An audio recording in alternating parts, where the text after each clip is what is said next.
Hello, Narnach here. Welcome to another theory crafting video for Path of Exile. This one is going to be for version 3.2 with the Bestiary League. This one adds a new skill, at least multiple, but the one I'm going to focus on is Spectral Shield Throw. It works unlike previous skills in the game, in that it actually turns your shield into a weapon. And we already have shield charge, but effectively you need to have a shield in your hands, but you're still hitting there with your weapon. With Spectral Shield Throw, you're actually throwing your shield away, and the armor and evasion that is on the shield will be used to determine its damage, along with a pretty hefty base amount of damage. And if you happen to have energy shield on the Spectral Shield, then that will actually help with the crit chance. For this build, I'll be playing with a Marauder, so the shield I'm gonna go for is a pure strength one. Lots and lots of armor will be mine. And we're gonna do a lot of physical damage. The Spectral Shield, it is a projectile attack. It does physical damage. So that means we have an interesting odd combination of tags on the skill. All the damage that scales melee damage is not helping us. All the skills on the tree that scale any kind of weapon attack, they're not helping us. And that in turn leaves us with precious little opportunities to scale the damage. Which is why the base damage of the skill itself is on the high side. Well, if you don't have a lot of options to scale it, the skill itself needs to compensate for that. So with that in mind, there's a couple of directions you can take this skill. Something that has been pretty popular in the theory crafting has been to simply convert all the physical damage into elemental damage, then use a bunch of Shaper and Elder items to turn that physical damage into even more elemental damage, and then simply scale the elemental damage. So that way you kind of sidestep some of the issues. I'm gonna go into the other direction. And I'm actually just embracing the fact that it is physical damage. So I'm gonna go with Brutality. It is a pretty strong more multiplier for physical damage, but it removes all elemental and chaos damage from the attack. So there's no point in adding it anywhere in the build. So no, there's no Hatred auras, there's no Herald of Ash, there's no physical damage added as fire, there's none of that. Just gonna go pure physical. One of the things of Brutality is that it also boosts the physical elemental or the physical damage over time. So effectively it also boosts bleeding. If you combine that with Maim, which makes enemies slower, but also makes them take more physical damage, then we have an interesting set of modifiers. We're gonna go for physical damage with a hefty dose of bleeding, especially because Spectral Shield, it is a projectile that hits something, and when it hits something it explodes and a bunch of projectiles shoot out. So there's going to be a lot of AoE here, but lots of different projectiles. So I'm hoping that we can just pepper enemies with hits and make sure they'll be bleeding all the time, slowed all the time, and taking more damage. So for the links, what I've got here, Spectral Throw, Brutality, Maim, that's going to be kind of the basics. Then we have a physical projectile attack damage that is pretty decent for scaling it. And for a fifth link, if you want to go for damage, faster attacks or slower projectiles is going to be what you want. It depends a little bit. Slower projectiles has higher theoretical DPS, but of course projectiles travel more slowly, which, depending on how fast the shield travels to begin with, might or might not be very annoying. Another option is to go with Fork. It's a projectile, so projectiles fork. In addition to Fork, Chain and Pierce are also technically options. But some of the mechanics are, well, not really conducive to Pierce or Chain in my opinion. The explosion only happens on the last quote-unquote hit. So if you have Fork on it, then the first target will simply split the initial shield, and then the hit afterwards is the one that is going to have the projectile burst effect. So I'm not entirely sure if that's going to be helpful in groups, probably gonna be sort of kind of helpful in groups, but in bosses it might just be annoying because we'll just hit the target and then it will then the shield will split and we're not gonna get the shower of shards. So it's something I want to experiment with, but I'm not sure how it's going to work in practice. Similarly for chain, the initial impression that we had was that it would cause a burst of projectiles on every single hit along chain. That was also what was shown in one of the videos. The version that got released, however, only has the explosion on the final hit done with the chain. So again, in groups, that's going to be alright, but against no tougher rares that don't have any support anymore, or against bosses, that is going to be pretty annoying.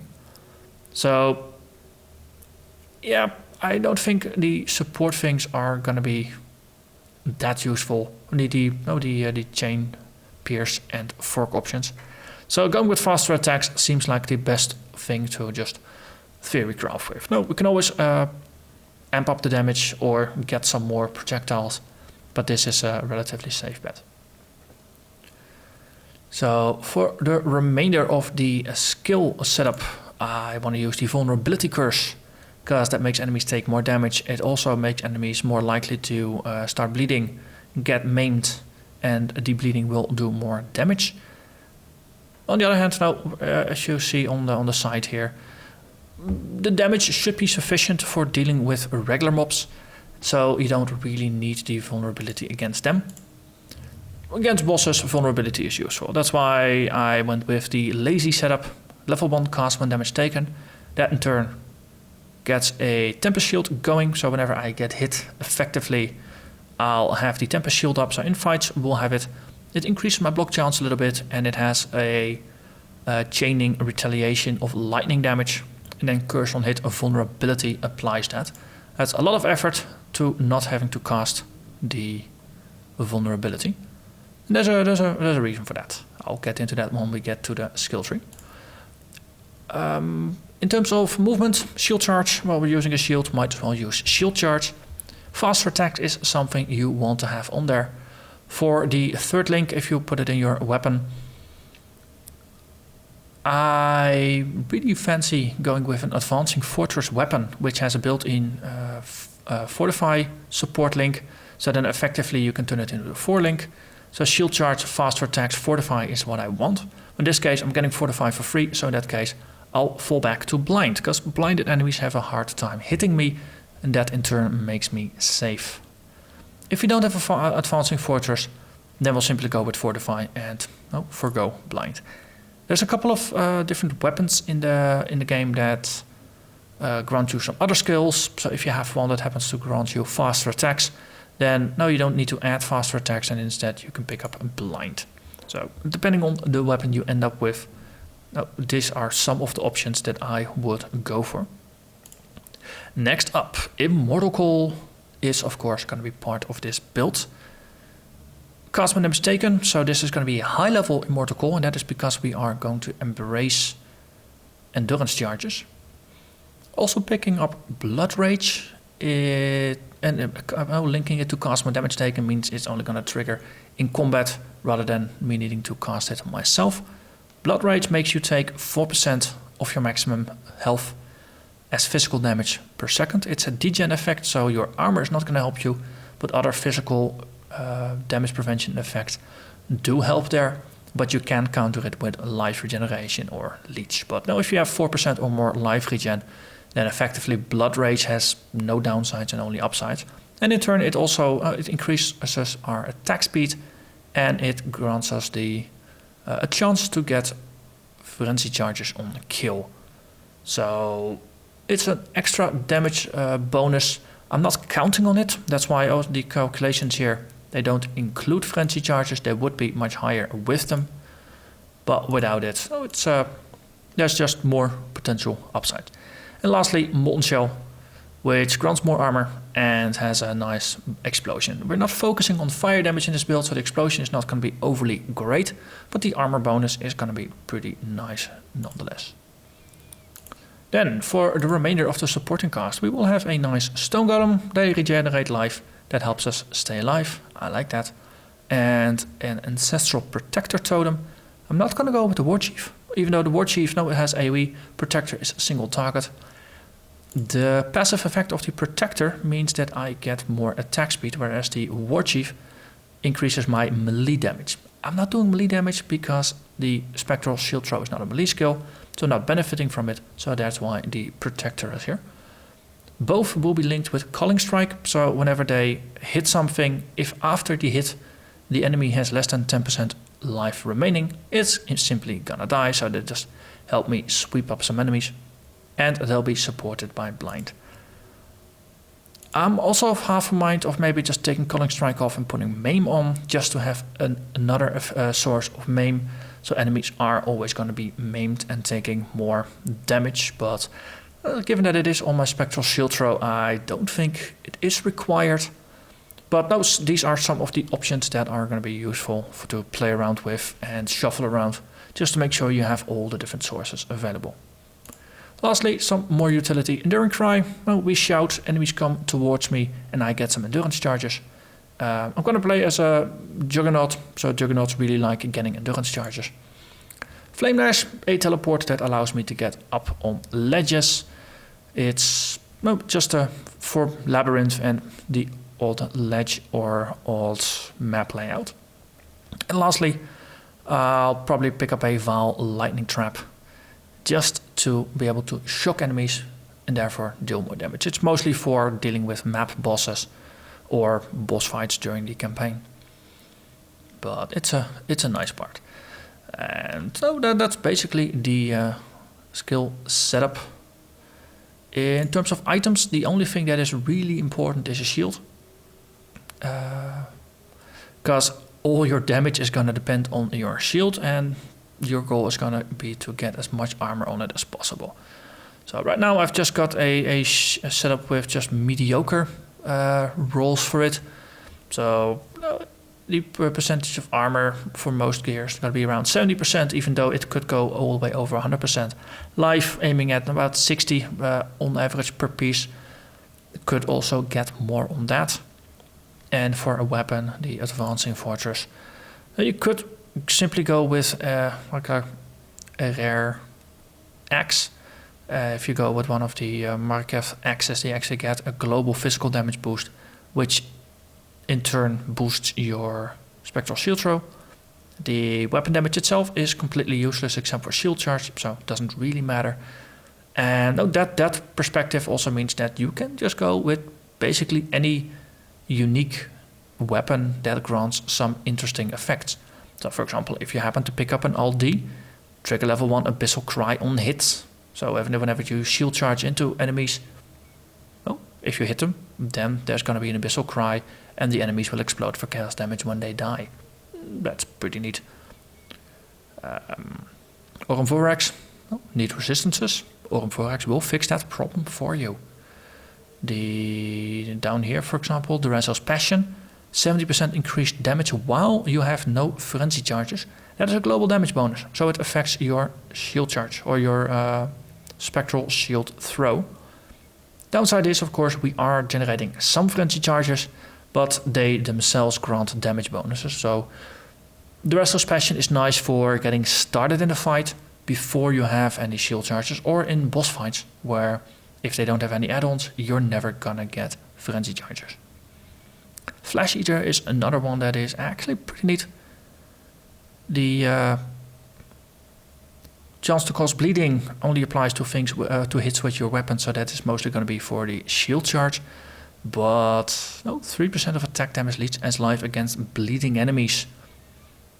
My interpretation is that because this is a conditional one, because it only applies to bleeding enemies, means that it is a global bonus, and therefore it benefits our Spectral Shield Throw. And Path of Building seems to agree, because this will massively boost the amount of life leeched. And also there are a couple more items that all have potentially interesting properties that could apply to your shield throw. So for that perspective, for that thing alone, I think this is going to be an interesting build, because some of the really low level weapons might actually be relevant in the end game simply because of the effects that they grant, even though their damage is utterly rubbish. So as I said, now for a shield, I think the most perfect one that you could roll is along the lines of this one, 2800 armor, and that is a Colossal Tower shield with a perfect armor craft, flat armor, and then, let's see, we can actually just grab it over there. So perfect armor roll, flat armor, perfect percentage armor roll, and then an armor with stun and block recovery hybrid. That together is the highest combination of armor I could get from a single shield. And then other mods that are useful to craft on top. Strength, it is more health, and because we're using iron grip, all the strength we get boosts our projectile attacks, which Spectral Shield Throw is one of. And then something like a chance to block and life gain when you block, because this will also be a relatively sturdy build with high block chance. So no, this is the perfect shield that I could dream up. Oh, gotta actually move the implicit life slider to the max. Now it is actually perfect. And that is gonna be pretty nice. For the rest, no, focus on armor and life and resists and you'll be pretty good. For the jewelry, flat added physical damage is of course going to be added to the Spectral Shield Throw, so that is going to be helpful. Getting some extra accuracy on there is going to be helpful as well. And for the rest, it's as a marauder, it's easy to get a lot of strength. Dex and intelligence are more difficult, so your jewelry will be useful for getting some of that. And for the belts, well, while leveling, go with a strength belt or a life belt, but strength has more upsides, I think, this time.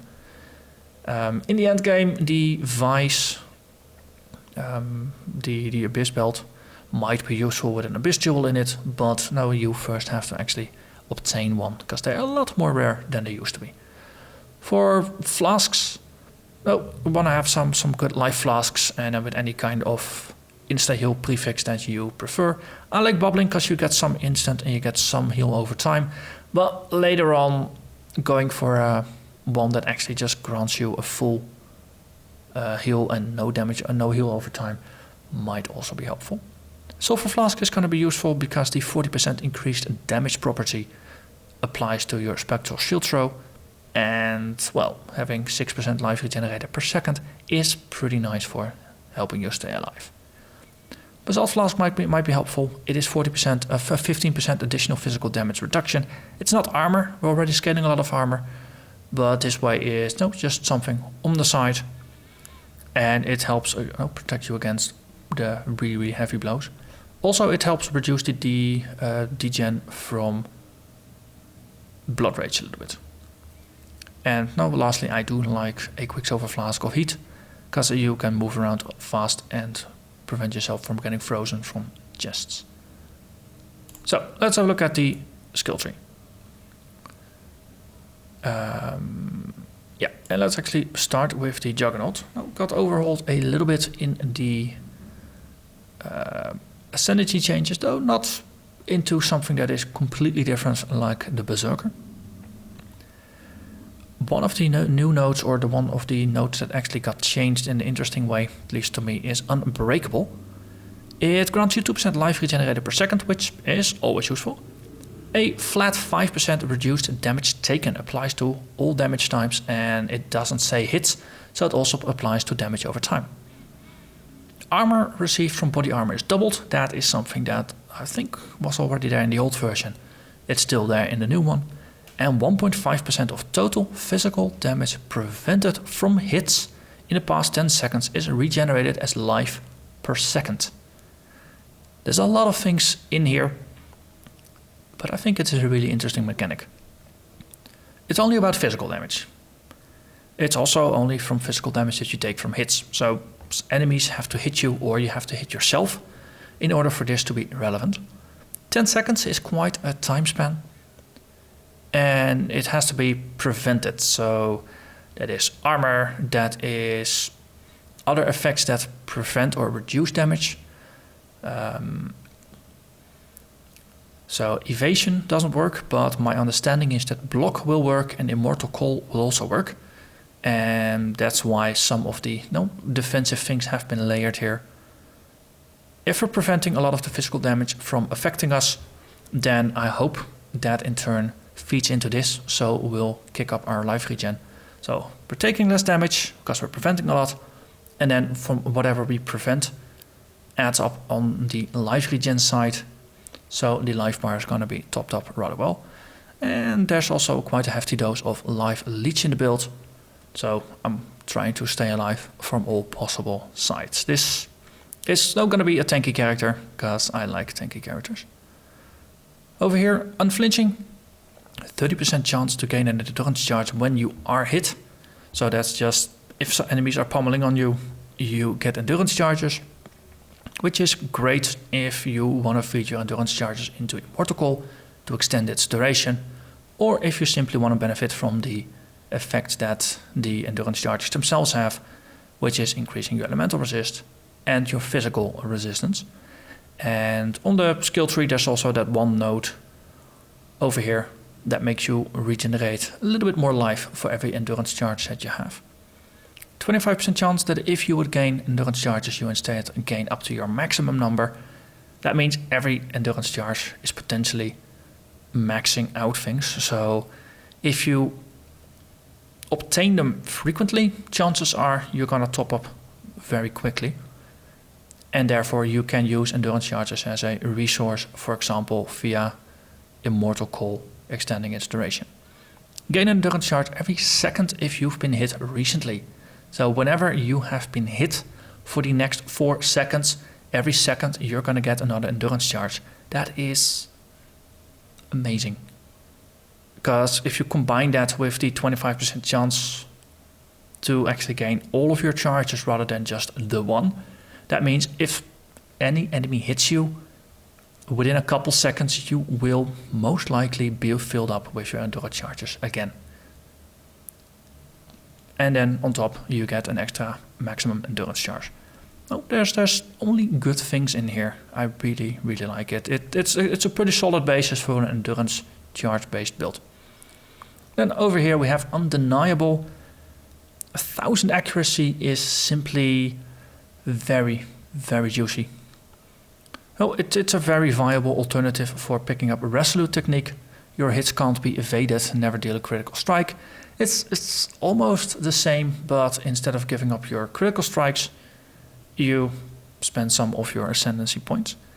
On top of that, you get some extra attack speed per 200 accuracy rating, so you're going to get 5 to 10% attack speed, which is nice. Gain accuracy rating equal to your strength. 500 strength means 500 accuracy. And then you get increased accuracy rating and damage if you've dealt a critical strike in the past 8 seconds. I'm not going to go into the crit route because that would mean I'll have to spend or get a shield that actually has energy shield on it. But every once in a while this is going to kick in, and that's just going to make it easier to hit things. And it's 8 seconds rather than 4 seconds. Now, one of the general things is that more effects are now moving to 8 to 10 seconds rather than the 4 seconds that they had before. So you have a little bit more time to apply your things. Okay, so the remainder of the skill tree. We're spidering around a little bit from starting from the Marauder, spidering down to the Duelist area because there's a lot of interesting things in the Duelist area. And even up a little bit into the Templar area, but not too much because, well, skill points are limited after all. So if we have a look at what I was thinking of having done roughly by the time you finish Act 4. That for me, Act 4 is always a benchmark of where the basics of the build are together, because you will have access to all the skills in the game. Well, all the skills that your class can get. And for some of them you might have to wait until Act 6 before you can shop for them. But most of the basic gems are actually available now.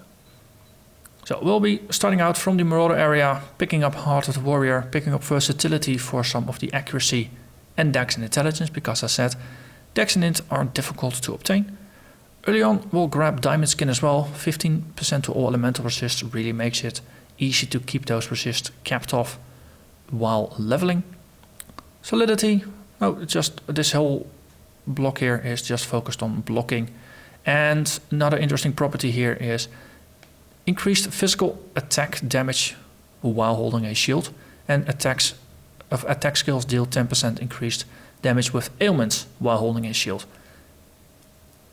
This allows us to boost the damage of Spectral Shield Throw, which is nice. Also, more defenses from the equipped shield adds to our overall defense. Keep in mind the increased defenses from equipped shield don't increase the intrinsic value of the shield, so they don't boost the damage. No, there's a couple more nodes along the tree, like these.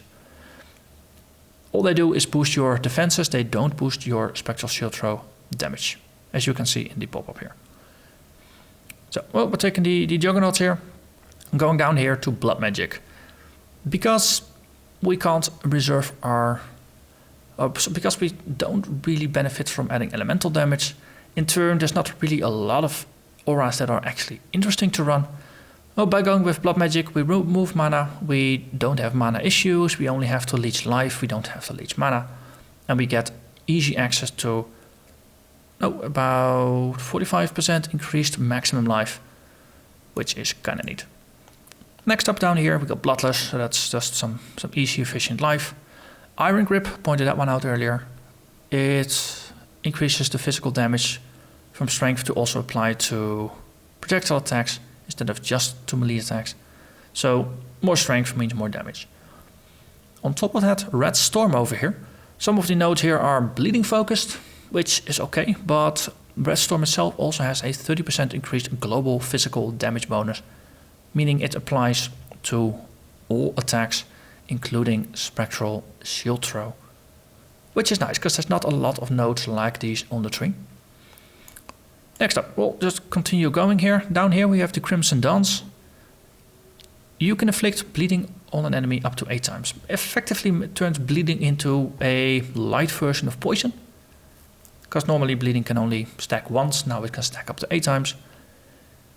The damage bonus for on bleeding when enemies move, normally it deals double the damage against bleeding enemies. Now that no longer applies.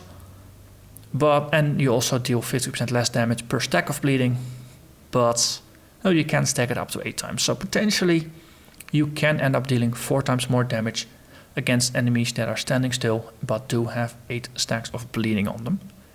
I think this is mostly going to be relevant for boss fights, and it felt like a good opportunity to simply try it out. Now, if you don't put it on, bleeding damage is going to be higher, so if you hit something with bleeding, then it's going to hurt more. Crimson Dance simply makes it so that if you hit an enemy more than 2 times and inflict bleeding, you're actually ending up doing more damage. Down here, Hematophagy, it's good for leeching life. Early on, it might be useful to, if you pass by it, grab Lust for Carnage. That gives you some early access to leeching. However, this one is more efficient for your overall leeching. So by the time you get here, respec these points, put them in here, and your leech is gonna go up. Also, 20% increased damage while leeching means that if you have some leech going on, then you will be dealing more damage. Well, it combines also with the life regen in a negative way, because life regen, of course, means that will be topping up quite a bit. But in the more dangerous fights where you're taking a lot of hits, then your leech is going to be up, and then that's probably also where you need damage more. So I hope, it's going to be there where you need it, and it's not going to be there where you don't need it. That's what I'm hoping for right now. Okay, over here, Golem's Blood is just an amazing node. A lot of life and a life regen. And then down here, I will just take the tree. All these supporter nodes here increase your damage while holding a shield, so they boost our Spectral Shield Throw. And Retaliation is just a stronger version of that. And by that time, we should have killed Malachi. So, next step. So yeah, and then at some point before dealing with Malachi, maybe after, no, depends on what you want. You'll do the lab and you'll pick up Unflinching. So next step, next lab, Cruel Lab, that's when we pick up Unbreakable. And in the skill tree, we're just gonna fan out a little bit. So over here, we're gonna grab up the second endurance charge and we'll grab Barbarism. Oh, there's some life here, there's some resist here, there's a +1 to max fire resist. Down here, another endurance charge. And from the Golem's Blood, we're gonna go over towards Fury Bolts, which boosts our projectile damage and in turn grants us a bit more accuracy. And then over here, Art of the Gladiator, no longer have movement penalties from our armor. And a little bit more dex and accuracy, and then some life. Master of the Arena, we are not benefiting from most of the things. Life regen is useful, the strength is useful, but the melee stuff, it only really affects our shield charge, not our Spectral Shield Throw. And we'll use that to go into Defiance. An alternative is to pick up the strength node here and then path over to Defiance, but it takes a couple more skill points and it's 10 strength versus 20 strength. Effectively, this is just a really good strength node. And that's it. Oh, there's not a lot of skill points in between Act 4 and Act 7 because the leveling curve does slow down a little bit. And so the next snapshot is going to be at white maps. That is where I figured picking up Undeniable would be useful. The 1000 accuracy as well as accuracy based on strength means that we're going to go into maps with boosted accuracy, whereas early on your base accuracy is going to be pretty good. And later on, you really need to add more to it. So I think that's why picking up Undeniable for Mercer's Lab is going to be more useful than picking it up really early. This is where we round out the entire wheel down here. Grab Testudo and the other block nodes. Over here we got Bloodletting. Bloodletting is also pretty good. Now the entire wheel here, of course, increases damage with bleeding. And over here you get another increased attack damage against bleeding enemies. So this means our Spectral Shield Throw, if it hits something that is already bleeding, it's gonna do more damage, which in turn means that if we inflict bleeding, that is also gonna be more powerful. Let's see, and over here, we're just gonna go into the Templar area. So go here, now from the branching point we have Tireless, just a life wheel that also reduces the mana cost of skills. So in turn that is probably gonna reduce the life sacrifice cost. It is just a small effect, it's a life wheel, that's useful. And up here we have another endurance charge and more life. And the effect of non-curse auras is sadly wasted, but there's a bit of strength in here. And by this point, no, you need to be level 73, so as I said, now this is early maps, early white maps. And then now in the remainder of maps, effectively what we'll be doing is just panning out the wheels that we've started on. So now you're gonna grab some things like the extra node here, there's the Indomitable, a bunch of extra armor, another life point here, can grow towards armor mastery. If you have enough resist, you can give up diamond skin to get another skill point. Bloodless, no, you can grab the extra points and then work your way towards Soul of Steel. 4% additional physical damage reduction applies to incoming physical hits, but again it also helps against degens like Blood Rage. And now some of the other wheels are just getting padded out as well. And now if everything here is done, then you're going to be level 91 and probably done with the character. So there you have it. One Theorycraft for a Spectral Shield Throw Juggernaut. After I'm done recording this, I'm actually gonna start playing my character. For this league, I'll be playing on the standard version of the Bestiary League, but I'll be playing this solo self-found. Simple reason for that is I really don't like trading in the game. So now just taking trading off the table sets the expectations straight and just makes it easier. If you can't trade, then you don't feel obligated to trade, even though the experience will be frustrating. And with that, I'm gonna thank you very much for watching, and I hope to see you again in the Let's Play. Bye bye.